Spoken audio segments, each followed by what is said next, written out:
E kuptova. Tom, a është e mundur që nëse konstaton një problem të shëndetit mendor, ChatGPT-ja të raportoj në mënyrë interaktive, të menjëhershme, mos presim rezultatet e aleve, nuk e di, të inteligjencës artificiale kohëve të fundit, cilat duket se... Nuk e besoj.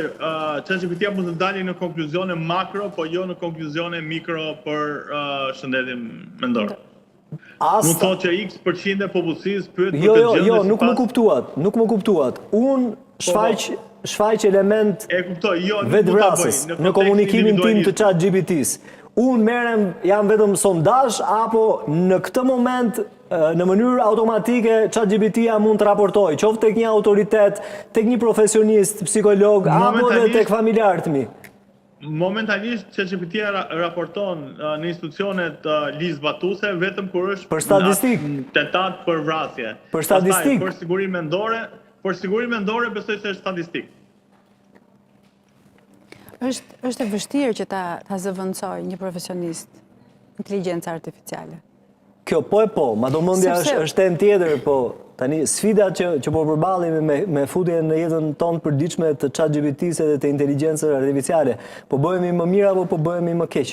Është edhe pyetje për ty kjo, Tom, po menjëherë mbasi të mbaroj zonja Cirici. Njerëzit kërkojnë informacion.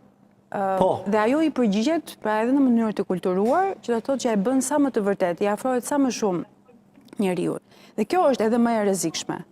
Dhe kjo është ndoshta arsyeja pse ka çuar atë djalin e ka çuar në procesin përfundimtar të dëmtimit të vetes. Sepse nëse ti bën pyetje pas pyetje dhe qëllimi është negativ, pra nuk arrin dot ta kuptojë inteligjenca pa sado që mundet, prandaj quhet artificiale.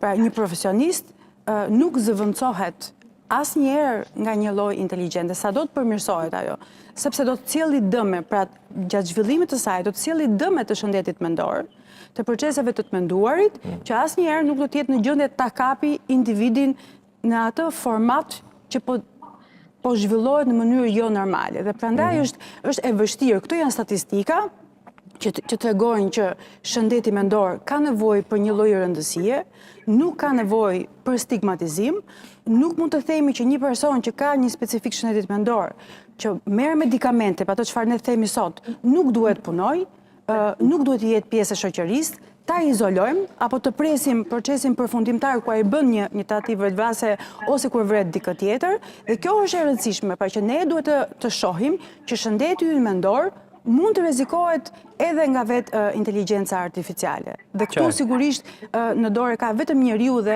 nuk e zëvendëson dot inteligjenca artificiale. Po, kjo është më së qartë. Tom, po bëhet më mirë apo po bëhet më keq? Dhe a është e mundur që në këto komunikimet me ChatGPT, bisedat personale, të marrëdhënies në çift apo për dilemat ekzistencialiste, ti mënjanojmë nga ChatGPT, pra të mos ndodhin, të mos bëjnë?